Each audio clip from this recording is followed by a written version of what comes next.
गुरुदेव को कोटि कोटि प्रणाम। मेरा नाम विजय सिंह है और मैं गांव चिरहुंता का रहने वाला हूं। मेरा पहला अनुभव है कि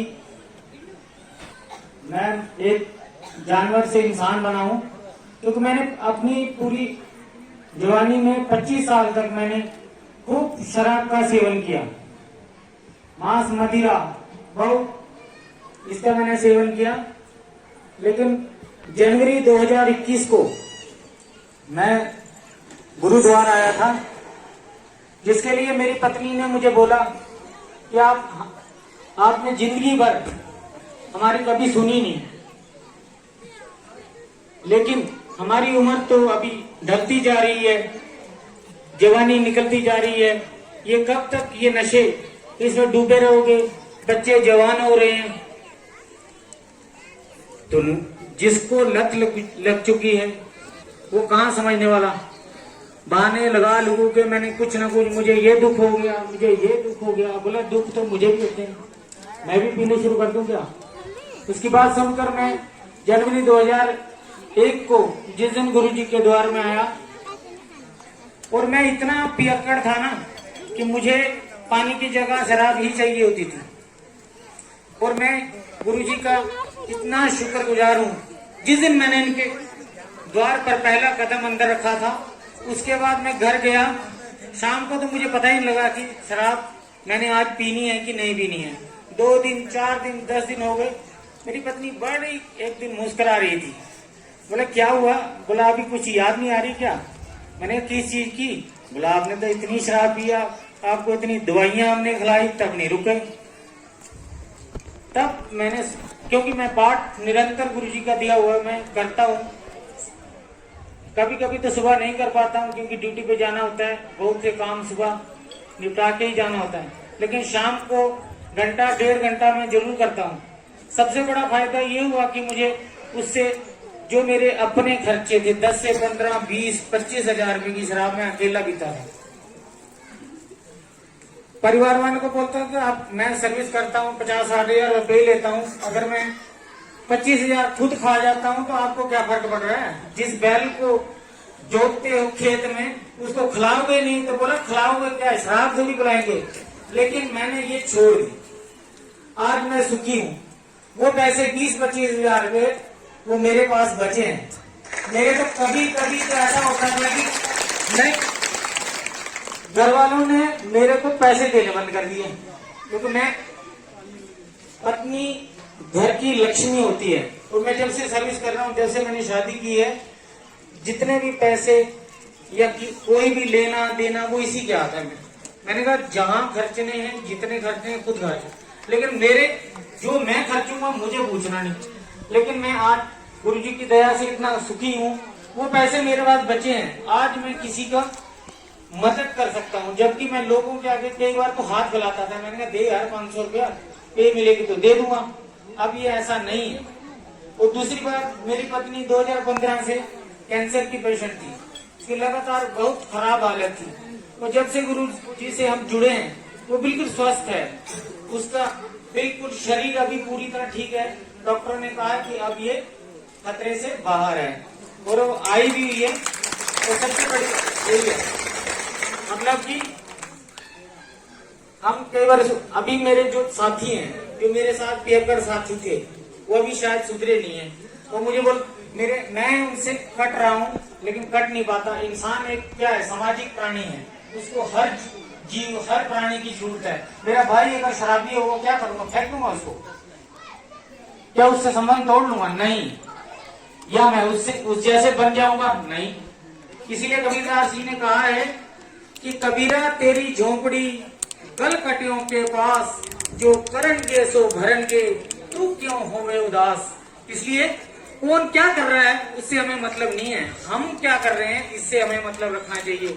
जय गुरुमान, जय गुरु। सतनाम श्री वाहिगुरु, एक ओंकार सतनाम श्री वाहिगुरु। तू निरकार सदा भवन निदाय सब मुखाद विनेश, पाए गए रक्षा करो भगवान ब्रह्मा, भगवान विष्णु, भगवान महेश। सभी भक्त जो माँ भगवती की कृपा से जहाँ इस गोर को में जो सत्संग आए हैं उन सभी को मेरे सर से कोटि कोटि प्रणाम, कोटि कोटि वंदना। माँ भगवती की कृपा से आप सभी आए हैं। धूप में तो कुछ नहीं है, सत्संग में आने से धूप जितना संकट जितना कष्ट से आवा हुए इतनी आप सुखी हो गए। आपके जो हर कर्म हर व्यक्ति करता है, हर व्यक्ति के कर्म अच्छे तो हमारा भाव शुद्ध हो, अंतःकरण शुद्ध हो, मन शुद्ध हो, सात्विक भावना हो, तो परमात्मा का तत्व जिसने पा लिया हो, जिसको पता चलता है कि अच्छा कर्म क्या है, बुरा क्या है, वो व्यक्ति गलती से बुरा कर्म नहीं करता। वरना हर व्यक्ति से कोई न कोई गलती हो ही जाती है, कोई गलत कर्म तो हो जाता है, क्योंकि संसारी आदमी हमने परमात्मा को देखा नहीं, समझा नहीं, पता नहीं, तो जो हमें इन आंखों से दिखता है उसी को हम सच दिखते हैं, उसी को हम सच मान लेते हैं कि संसार सच्चा है, संसार के जो कार्य हो रहे हैं वो सच्चे हैं।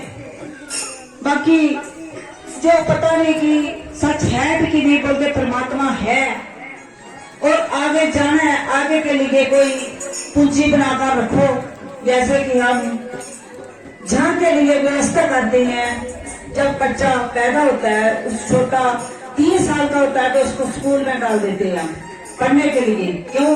क्योंकि बड़ा होकर ज्यादा पढ़ेगा तो पढ़ लेकर कुछ बनेगा, कुछ बड़ा बनेगा और संसार के लिए कुछ बनेगा, तो कमाई करेगा, पेट पालन के लिए घर बनाएगा, अच्छे बंगले बनाएगा, गाड़ियां लेगा, इसके लिए, इसकी कामना के लिए हम पढ़ाते हैं। वरना ये नहीं पता कि कितने दिन के लिए जहाँ अच्छा बंगला बनाकर रहेंगे, खूब पैसे जमा करके लेंगे, 80 साल तक, 100 साल तक, उससे ज्यादा कोई नहीं। क्योंकि आज हम ये भी जानते हैं कि हमारे दादे हो गए, परदादे हो गए, उसके भी आगे आगे दादे के दादे, दादे के दादे भी हो गए। मैं जानती कि जहाँ भी जो व्यक्ति इधर बैठे हैं, किसी को भी अपने दादे का दादे का दादे का दादे का नाम किसी को पता होगा? है किसी को पता है तो बताओ कि 3-4 पीढ़ी नहीं पता है, दादे का दादा का भी पता नहीं आजकल बच्चों को। तो कहाँ की वो चले गए जहाँ से सब कुछ छोड़कर, तो हमें भी जाना है।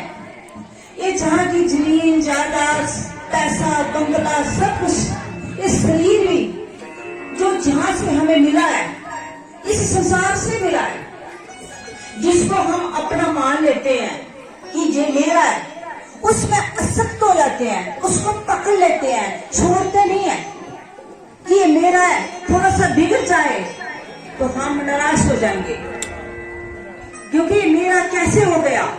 मगर जब हम इस सृष्टि में आए थे तो सब कुछ हम अपने साथ ही लेकर आए थे, और जब जाएंगे तो सब कुछ साथ लेकर जाएंगे। हमारे पूर्व जन्म जो चले गए और लेकर चले गए, तो हम ले जाकर जाएंगे? नहीं जाएंगे। और जहाँ से मिला है ये शरीर भी, जहाँ से इस संसार से हमें मिला है, तो संसार के कार्य के लिए मिला है, और जाएंगे तो इस संसार में इसको छोड़कर जाएंगे। साथ हमारा जाएगा धर्म और कर्म, एक कर्म भूमि है। हम मानव शरीर में क्यों आते हैं? परमात्मा हमें पता नहीं कितने जन्मों से कोई अच्छा थोड़ा सा कर्म होगा तो मानव जन्म मिलता है। मानव जन्म आकर भी फिर हम इस मानव जन्म को व्यर्थ पाते हैं, खेल कूद ताश सिनेमा में और ऐसे ही मौज मस्ती में बिता देते हैं। तो परमात्मा की तरफ हम जाते नहीं, परमात्मा की तरफ हमारा ध्यान ही नहीं है। परमात्मा कौन बोलता है? परमात्मा है, होगा, कहाँ है? परमात्मा हर जगह है, कण कण में है, सब व्यक्ति है। अब परमात्मा नहीं होता तो सृष्टि किस पर टिकी हुई है? हम कैसे चल रहे हैं, कैसे श्वास ले रहे हैं, हमें कौन पाल रहा है? पेड़ पौधे हैं, ये कैसे हरे भरे हो रहे हैं? कौन इसको ऊर्जा दे रहा है? कैसे चल रहे हैं? ये सोचने की बुद्धि, सूक्ष्म बुद्धि होनी चाहिए। प्रत्येक जिसका जागर होता है वो ये चीजें सब कुछ सोचता है। फिर बोलते हैं कि संसार में कुछ नहीं है। जो शरीर मिला है दूसरों की सेवा में लगाओ, जो धन मिला है ये दूसरों की सेवा में लगाओ, जो कुछ भी है अभी देने का भाव करो, लेने का नहीं, देने का भाव करो। क्योंकि छोड़कर तो जाना है, तो उसको अपने हाथ से दूसरे को दो, उसकी सेवा करो। उसको हो सकते तो जैसे हमारे भाव है, किसको अच्छा खिलाओ पिलाओ, निर्धन की दीन दुखी की सेवा करो तो बहुत अच्छा है। और संत महापुरुषों का संग करें, मंत्र जाप करें, पाठ करें, सत्संग करें। हमें जीवन इसलिए परमात्मा ने दिया है कि आप सत्संग करो, संतों का संग करो। जैसा संग वैसा रंग। संतों का संग करने से आपका विवेक जागृत होगा, आपको आत्मा परमात्मा का पता चलेगा, आपको नाशवान अविनाशी का पता चलेगा। अविनाशी क्या है, नाशवान क्या है? ये संसार जो दिखता है ये नाशवान है, शरीर नाशवान है। अविनाशी क्या है? जो आज सच, जुगा सच, है भी सच, नानक उससे भी सच। जो आदि आदि विनाश काल से है, उसको सोचे सोच ना आएंगे, सोचे लाख बार। सोचने से भी आपकी समझ में नहीं आएगा, मन बुद्धि चित्त से पार है। उसको ध्यान में गहरे ध्यान में जाना पड़ता है। गुरु की कृपा से वो मिलता है, परमात्मा की कृपा से वो मिलता है। तन मन धन सब कुछ परमात्मा को समर्पण करके उसकी शरण में जाकर उसकी सेवा में रहकर फिर परमात्मा से मिलते हैं। और जो परमात्मा के मिले हुए भक्त हैं, परमात्मा की कृपा से जब उनका संग करते हैं, उनकी समाधि में जब उनके साथ जब लोगों की सेवा करते हैं, समाज की सेवा करते हैं, दूसरों की सेवा, वो अपनी ही सेवा है। सभी अपने हैं। हमारा शरीर अपने लिए नहीं बना है, दूसरों के लिए बना है कि हम दूसरों के लिए जितना हो सके उनकी सेवा करें। जैसे कि अभी सभी बहन भाई जो हमारे सेवादार, किसी को कोई पानी पिला रहा है तो आपको ये नहीं पता कि किसी को पानी पिलाना भी कितना पुण्य है। कोई ठंडा पानी पिला रहा है, कोई पानी लगा रहा है, ये आपको इस टाइम मौका मिला है। इस भाग्य कभी कभी मिलता है इस मानव शरीर में। हम एक दिन जब साल की एक निर्जला कास्ती होती है तो उसमें हम गाड़ियां रोक रोक कर पानी पिलाएंगे, किसको लंगर लगाएंगे, लंगर खिलाएंगे। एक ही दिन नहीं होता कि कास्ती का दिन है जो कोई विशेष दिन है तो आज ही लंगर लगाओ, आज ही इसको खिलाओ। हर पल हर रोज व्यक्ति को हर रोज भूख लगती है, हर रोज प्यास लगती है। उसकी सहायता करना ये शरीर की पुष्टि है। पानी किसको पिलाना, भोग किसी को खिलाना, ये शरीर की पुष्टि है। मगर आत्मा की पुष्टि क्या है? आत्मा की पुष्टि है आत्मज्ञान का सत्संग उसको मिलना, उस सत्संग सुनना, उस सत्संग में जो उसका प्रसाद मिलता है, नाम जप, उस नाम जप को जपना वो आत्मा का भोग है। उस भोग से आत्मा हमारी खुश होती है। अभी जो हमारे पूर्व जन चले गए 99% जो व्यक्ति है पीछे मुड़ते हैं, आगे उसकी यात्रा नहीं होती। उसने खूब खाया है, खूब पिया है, शरीर को खूब रिसाया है, फिर पीछे मुड़कर क्यों आया? इसका कारण क्या है? क्योंकि उसने दूसरों के लिए कुछ नहीं किया, अपने लिए किया, अपने परिवार के लिए किया, असक्ति से किया, असक्ति को त्याग करके नहीं किया। अगर हम दूसरों की सेवा करें तो असक्ति को त्याग कर करें। ये ना याद रखिए आज को किसी को भोग लगाया तो 10-15 बंदों से बोल दे कि इसको मैंने खाना खिलाया था, लंगर लगाया था, पानी पिलाया था, इसको ये किया था, तो वो फिर निष्फल हो गया। भगवान बोलते हैं, शास्त्र बोलते हैं कि एक हाथ से करो और दूसरे हाथ को पता नहीं चलना चाहिए। सेवा करो निष्भाव। संत महापुरुष जो करते हैं निष्भाव सेवा करते हैं दूसरों की, जो परमात्मा ने बनाए हैं संत महापुरुष, तो दूसरों से कोई स्वार्थ नहीं है उनका, निष्भाव उनकी सेवा करते हैं। उनको याद नहीं रहता कितने लोग अभी ठीक हुए, कितने लोग खड़े हुए थे, किसको कुछ कुमारी थी, किसको कुछ कुमारी थी, तो हम इनको जानते भी नहीं। तो परमात्मा ने कर दिए, हमें एक निमित्त बनाया हुआ है, मगर हमारे वचन पर भी इनको चलना चाहिए। जप करना चाहिए। जो हम पाठ देते हैं, आजकल लोग पाठ बहुत कम करते हैं, क्योंकि संसार में परमात्मा का नाम तो भूल गए हैं।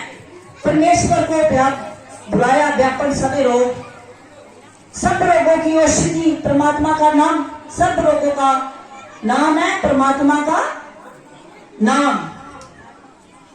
वो रोगों का नाश कर देता है। उसको नाम से नाम जपने से हमारे कर्म कटते हैं, क्योंकि संसार अज्ञान के कारण बुरे कर्म हो जाते हैं। जब व्यक्ति के भीतर में, एक व्यक्ति के भीतर में कितने थे तमोगुण, रजोगुण, सत्वगुण, सत्वगुण वाला होगा दयालु होगा, दूसरों की थोड़ी सेवा करेगा। रजोगुण वाला होगा कि वो अपने लिए जो कुछ मिले अपने लिए, अपना पेट भरूं, अपने लिए सब कुछ करूं। तमोगुण वाला होता है खाया पिया नाया मौज मस्ती की, सोया रहा, कोई परवाह नहीं, दिन है रात है कोई पता नहीं इसको चलता। तो जब तमोगुण वाली जब बुद्धि हो जाती है हमारी, उस बुद्धि में कोई पता नहीं चलता कि सत्य क्या है असत्य क्या है, और नाशवान जो संसार है इसी को सत्य मान लेता है। जो करने लायक नहीं करने लायक है, जो शास्त्रों के विपरीत है, जो शास्त्रों में लिखा नहीं है, उस कर्म को सत्य मान लेता है। जी ये कर्म सत्य है, वो उसी कर्म को करने लग लेता है। और जो गलत कर्म है उसको सच्चा मान लेता है कि ये अच्छा है। उसको कोई बोलेगा भैंसेगा, क्योंकि उसका स्वभाव तमोगुण उसकी बुद्धि में आ गया है, उसका मन पर प्रभाव पड़ गया है, उसकी बुद्धि पर प्रभाव पड़ गया है, तो वैसे ही कार्य करेगा, वो खाएगा। क्योंकि मीठ शराब जो एक गलत कर्म है, शास्त्रों में बोला है कि इसको नहीं खाना, ये जानवर का खाना है।